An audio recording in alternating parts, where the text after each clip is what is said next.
ఎప్పుడు ఎన్నికల్లో ఓడిపోయినాం, ఎవరి మనని వాళ్ళు ఉన్నాం.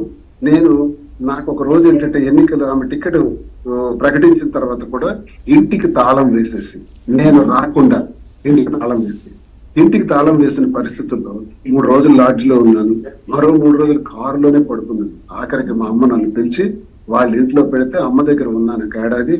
తర్వాత ఇక్కడ హైవేలో ఒక స్థలాన్ని కొనుక్కొని ఇక్కడ ఒక టెంపరీ హౌస్ కట్టుకొని ఇక్కడ ఉంటున్నాను ఒక 6 నెలల నుంచి. ఇప్పుడు ఇంటి మీదకి దాడి చేసి ఏమంటే నా కూతుర్ని పంపిస్తే కూతుర్లు వస్తే వెళ్ళనండి, కూతుర్ని గుండెల్లో పెట్టుకొని ప్రాణప్రదంగా పెంచి వాళ్ళకి డాక్టర్లు చేసి వాళ్ళు ఉన్నత స్థాయికి రావాలని కలలు గని ఎన్నో ఆశించిన నన్ను ఆ కూతుర్ల బుర్రల్లో విషబీజాలు నాటి తండ్రి మీద వ్యతిరేక భావాలు నూరిపోసి ఆ కూతుర్లు నన్నే ప్రశ్నించేటట్టు చేసి ఆ రాత్రి మొన్న 8వ తారీఖు రాత్రి వాడు వచ్చేటప్పుడు నేను కిందకి దిగెళ్ళాను లోపలికి తీసుకుందామని. వెళ్ళినప్పటికీ కనకన సుమారు 60-70 మంది తెలుగుదేశం పార్టీకి చెందిన మూకలు కనీసం నా ఇంటి దరిదాపులకు కూడా రావడానికి వీల్లేని రాలేనటువంటి వాళ్ళకి సపోర్ట్ గా రావటం జరిగింది. ఆ రోజే గుణపాలు, ఇంట్లో దూకటానికి నిచ్చెన, కారాలు, అలాగే రోప్స్, వైర్లు ఇవన్నీ పట్టుకుంటా ఫుల్ సరంజామాతో వచ్చారు. కదా అసలు ఇంత మీ మీద కక్ష సాధింపు దువార్ గారు, అసలు ఎంత కక్ష సాధింపు తండ్రి మీద చేయడానికి లేకపోతే భర్త మీద చేయడానికి ఏంటి? రాజకీయ కాంక్ష అన్నా మీ ఆరోపణ? రాజకీయ కాంక్ష ప్రధానం సార్. కాబట్టి మీకు తెలుస్తుంది కదా, అన్ని ఎవిడెన్స్ ఉన్నాయి కదా సార్. 2004లో నాకు వైఎస్ రాజశేఖర రెడ్డి గారు టికెట్ ప్రకటించారు.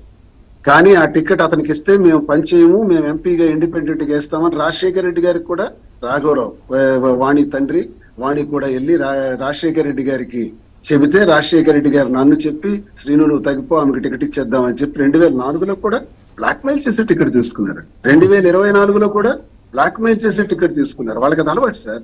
రాజకీయ కోణంలోని ఇవన్నీ చేస్తున్నారు అనడానికి ఇంతకన్నా ఎవిడెన్స్ కావాలి సార్. నేను ఒక మాట అంటాను వర్మ గారు, నిజంగా నన్ను కలవాలి, పిల్లలు మేము సంతృప్తిగా ఉండాలి, ఎటువంటి గొడవలు జరగకూడదు, హాయిగా ఉండాలి అనుకున్నామైతే బహిరంగంగా ఎందుకు వస్తారు సార్? 4 గోళ్ల మధ్య మాట్లాడుకునే వ్యవహారం కుటుంబ వ్యవహారాలు దుబాడ వాణిలాంటి ప్రతి ఆడది కూడా, ప్రతి స్త్రీ కూడా అనుకుంటే, భారత స్త్రీకి వాళ్ళ పాదాలకు మనం శిరసు వంచి నమస్కారం చేస్తున్నాను. ప్రతి భారత స్త్రీ ఇలాగే అనుకుంటే ఒక్క మగాడైనా ఇంట్లో ఉంటాడా సార్? ఒక్క కుటుంబమైనా నిలబడుతుందా సార్? నేనైతే ఏంటి, నా భార్య అయితే ఏంటి అనుకోవాలి. దువ్వాడవాణి అయితే ఏంటి, నేనైతే ఏంటని నా టికెట్ ని నేను 100 మెట్లు దిగి నేను ఆ రోజు ఆమెకు టికెట్ అందించానే. మరి నాకు టికెట్ వచ్చినప్పుడు నువ్వు తెలుగుదేశానికి నువ్వు సపోర్ట్ చేసావే, ఎలా భార్య అవుతుంది సార్? ఎలా బాధ్యత వహించినట్టు అవుతుంది సార్? ఎలా నా గౌరవాన్ని నిలబెట్టినట్టు అవుతుంది సార్? ఇలాగే ప్రతి స్త్రీ అనుకుంటే ఏ ఇల్లైనా ఉంటది సార్. మరి పిల్లల పరిస్థితి ఏంటండి? పోనీ మీ ఇద్దరి మధ్యన విభేదాలు ఉన్నాయి అనుకుందాం, పిల్లలు కూడా అంత వ్యతిరేకత ఎందుకు వ్యక్తం చేయాలి మీ మీద? పిల్లలకి విషబీజాలు చిన్నప్పటి నుంచే, పొన్నమనారు సినిమాలో చిరంజీవికి ఒక్కొక్క చుక్క వేసి వేసి వేసి పెద్దయినప్పటికి ఆయన ఎలా అయితే నాగుపాములా తయారవుతారో ఆ రకంగా విషం పోసి తండ్రి మీదే వ్యతిరేక భావాలను రెచ్చగొట్టి తయారు చేసింది సార్. దాని ప్రతిఫలం ఏది పిల్లలకి ఎప్పుడైనా తెలుస్తుంది. ఈ రోజుకి నేను ఒకటి అనుకుంటున్నాను సార్, నా పిల్లలు మంచోళ్ళు. నా పిల్లలకి లేనిపోని మాటలు ఆడిస్తుంది. పిల్లల్ని నేను ఎప్పుడు జీవితాంతం నా గుండెల్లో పెట్టి చూసుకుంటాను. వాళ్ళ బాధ్యతలు నావే, వాళ్ళ సర్వస్వం నాదే. ఎన్ని ఆస్తులన్నీ కూడా రాసేసినాను. ఒక ఏడాది కాలంలో గత 4వ నెల 18వ తారీఖు 2023 నుంచి ఈ రోజు వరకు సుమారు 1,40,00,000 రూపాయల ఖర్చుల కోసం ఇచ్చాను. ఖర్చు పెట్టుకున్నారు. ఇచ్చినవన్నీ చెప్పకూడదు. కుటుంబంలో పెద్దగా ఏ భర్త అయినా ఏ తండ్రి అయినా చేస్తాడు. కానీ నా పరిస్థితులు ఇలా దాపురించాయి కాబట్టి వాస్తవాలు ప్రజల ముందుకి మీ ద్వారా నేను తెలియజేస్తున్నాను. అన్ని ఇచ్చేసాను. నా చేతిలో చిల్లిగవ కూడా లేదు. ఇప్పుడు ఈ ఉంటున్నటువంటి ఇంటి దగ్గరికి కొట్టే ఈ ఇంటి దగ్గరకు కూడా వచ్చి రాద్ధాంతం చేసి అచ్చెన్నాయుడు సపోర్ట్ తో పోలీసులు ఏమీ చేయలేని పరిస్థితులు కల్పించుకొని ఎలా కేకలేస్తుందని మీతో మాట్లాడుతున్నప్పుడే చూడండి సార్. నాతో కలిసి ఉండడానికి సార్, కుటుంబం నిలబెట్టుకోవడానికి సార్, ఇది మార్గమా సార్? ఏంటి ఇప్పుడు బయట ఏమైనా గొడవ అవుతుందా శ్రీనివాస్ గారు? బయట ఏమైనా గొడవ అవుతుందా? గొడవ చూడండి, మీతో మాట్లాడుతుంటే తలుపులు కొట్టి వీరంగం సృష్టిస్తుంది. పీసీఆర్ బయట చూడండి,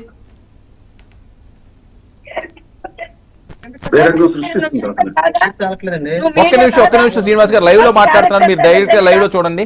లోకల్ పర్సన్ కదా, కొంత 5-6 వ్యూస్ తీసుకో. గుట్టుగా బతుకుతుందా, నెల బతుకుతుందా, పబ్లిక్ వ్యూస్ తీసుకోండి. మీరే పరిచయం చేశారు పార్టీలో, లక్ష లేదు. మాకు ఇలాంటి వ్యక్తుల్ని ఫ్రాడ్ వ్యక్తుల్ని check చేయాల్సి వస్తుంది. మాకేం సిగ్గులు వచ్చలేదు.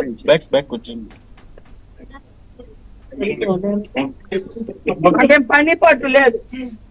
ఏం మాట్లాడతారు అలాగే?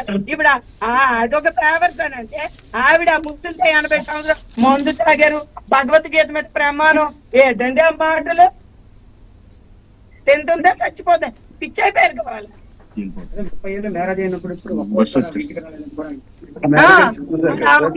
అమ్మాయినే పిలిచేవాడు ఎప్పుడైనా అమ్మాయిని పిలిచాడు. మా నాన్న అనేవారు ఒక్క రోజైనా పలాస వెళ్ళడం, మా పిల్లలు అనేవారు పలాస తీసుకొని వెళ్ళమని, ఒక్క రోజు తీసుకొని వెళ్ళేవాడు కాదు. పబ్లిక్ గా అతగాడికి వినిపించినట్టు ఈ మాటలు మీకు చెప్తున్నాను. పబ్లిక్ గా ఒక్క రోజు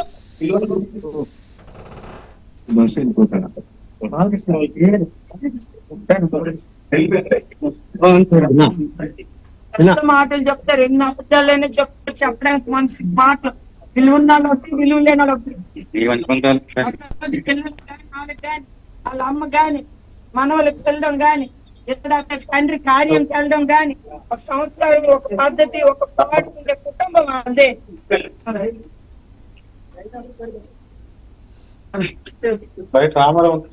రైట్ శ్రీనివాస్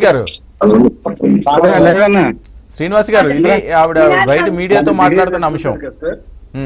ఆమె నన్ను కలుసుకోవడానికి ప్రాంపురంగా ఉండడానికి వచ్చినట్ట, నన్ను బహిరంగపరిచి ఇంకా అవమానపరచడానికి వచ్చినట్ట, నన్ను నాశనం చేయడానికి వచ్చినట్టు మీరే ఆలోచించండి సార్. ఇలాంటి బిహేవియర్ కాబట్టే నేను ఆఖరికి నిర్ణయంకి వచ్చాను సార్. నా పిల్లల్ని నేను చల్లగా చూసుకుంటాను, వాళ్ళ బాగులోని చూస్తాను, ఈమెకు మాత్రం డివర్స్ ఇస్తాను నిర్ణయించుకున్నాను. అసలు డైవర్స్ ఓకే, ఏదైతే డైవర్స్ అనే అంశం ఇప్పటి వరకు రాలేదా శ్రీనివాస్ గారు? చాలా రోజులు పెట్టి మీ ఇద్దరి మధ్యన గ్యాప్ ఉంది కదా, డైవర్స్ అనే అంశం అన్నది రాలేదా ఇప్పటి వరకుని? డైవర్స్ అని నేను కోరలేదు, తనే కోరింది. మా పార్టీ అధిష్టానం దగ్గర నాకు డైవర్స్ ఇవ్వాలని కోరింది, డివర్స్. ఆ డివర్స్ కోసం తను కోరిన కారణంగా, ఇంకా ఆమెలో మార్పు రాని కారణంగా, ఇంత నీచమైన ప్రవర్తన కారణంగా ఈ రోజే డివర్స్ ఇవ్వాలని నిర్ణయించుకున్నాను. అంటే నోటీస్ పంపిస్తున్నాను సార్ లీగల్ గా. కాదు, పిల్లల పరిస్థితి ఏంటంటే పిల్లలు మీతో ఉండాలని కోరుకుంటున్నారని కదా? డివర్స్ అనేది దువ్వాడవానికి నాకు సంబంధించిన విషయం సార్. పిల్లల వ్యవహారం అంతా నేనే చూసుకుంటాను సార్. పిల్లల బాధ్యత నాదే సార్. పెళ్లి చేయాలి, ఇంకా పీజీ చదివించాలి, అన్ని బాగోగులు నావే సార్. నేను చూసుకుంటాను, ఈ నాన్నే చూసుకుంటాడు, ఈ నాన్నే రక్షకుడు, ఈ నాన్నే కాపాడుకుంటాడు పిల్లల్ని. నాదే బాధ్యత. పిల్లలు తెలియక ఏమైనా అని ఉంటే అది కారణం దువ్వాడు వాణి అంటాం తప్ప, పిల్లలు మాత్రం వాళ్ళ మనస్ఫూర్తిగా అన్ని కాదు, వాళ్ళకి తెలియదు సార్. చిన్నపిల్లలు వాళ్ళకి తెలియదు, వీళ్ళ వల్ల తినే వాళ్ళ పిల్లల్ని అలా మార్చింది ఏదో ఒక రోజు తెలుసుకుంటారు సార్. అంటే పిల్లలు మీరు మెసేజ్లు చేసినా మీరు పట్టించుకోలేదు, ఒకసారి మా నాన్నతో మేము మాట్లాడాలని ఎంతో ట్రై చేసేవని అంటారు సార్. ఇంటికి వచ్చినప్పుడు కారాలు, గుణపాలు, రాడ్లు, వైర్లతో రావడం ఏంటి సార్? ప్రేమతో రావాలి. కానీ నిన్న నేను 8వ తారీఖు నిజంగా నేను తలుపు తీయలేదు సార్. నిన్నేం జరిగిందంటే సాయంత్రం దువ్వాడవాణి వస్తూ వెపన్స్ తోని, కర్రలతో, రాడ్లతో వచ్చి ఇంటి గేటు పగలగొట్టి, మీరు విజిల్స్ తీసుకోండి ఇప్పుడే, ఇంటి గేటు పగలగొట్టి నా మెయిన్ డోర్ దగ్గరికి వచ్చి, main door steel door, Tata steel door, దాన్ని ఎలక్ట్రికల్ బ్లేడ్ తో కట్ చేసి తలుపు తన్ని లోపలికి వచ్చి నన్ను అటాక్ చేయడానికి వచ్చారు సార్. 8వ తారీఖున పిల్లల్ని పంపడానికి వచ్చిన ఈ పంపించినటువంటి దువ్వాడవాణి 9వ తారీఖు ఏ రకంగా వచ్చి నిన్నటి నుంచి ఈ రోజు వరకు వీధిలో ఎటువంటి వీరంగం చేస్తుందో చూడండి, ఎలాంటి దౌర్జన్యంగా ప్రవర్తిస్తుందో చూడండి, ఎంత అసభ్యంగా ప్రవర్తిస్తుందో మీరే చూడండి. నేను ప్రజలకు చెప్పుకుంటున్నాను సార్, మీ ద్వారా ప్రజలే దేవుళ్ళు సార్. ఏ నిర్ణయం అయినా ఆమె వాదన నా వాదన విన్న తర్వాత ప్రజలే మమ్మల్ని గుర్తించగలుగుతారు సార్. ఎవరికి గౌరవాలు రావాలన్నా, ఎవరికి అప్రతిష్ట రావాలన్నా ప్రజలే నిర్ణయిస్తారు. శ్రీనివాస్ ఒకసారి వినండి, బయట ఏం జరుగుతుందో మీకు తెలియదు కదా, ఆవిడ ఏం మాట్లాడుతున్నారో వినండి.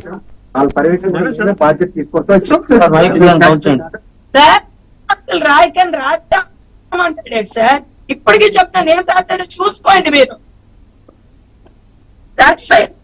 ఫస్ట్ చూడండి నాయుడు గారు, ఏం రాశాడో మీ సబ్జెక్టు నలుగురు దృష్టిలో, ఇదిగో మాకు ఇది ఇచ్చే డాక్యుమెంట్, ఫొటోస్ తీసుకొని ఈ ఆస్తి వాళ్ళ పేరుని రాశాడు, ఇది రాశాడు అనేది అతను ఆడిన మాట కాగితం రిజిస్ట్రేషన్ ఆఫీస్ లో రిజిస్ట్రేషన్ జరిగింది అంటే ఉభయం తాలూకు సమస్యలు ఆస్తి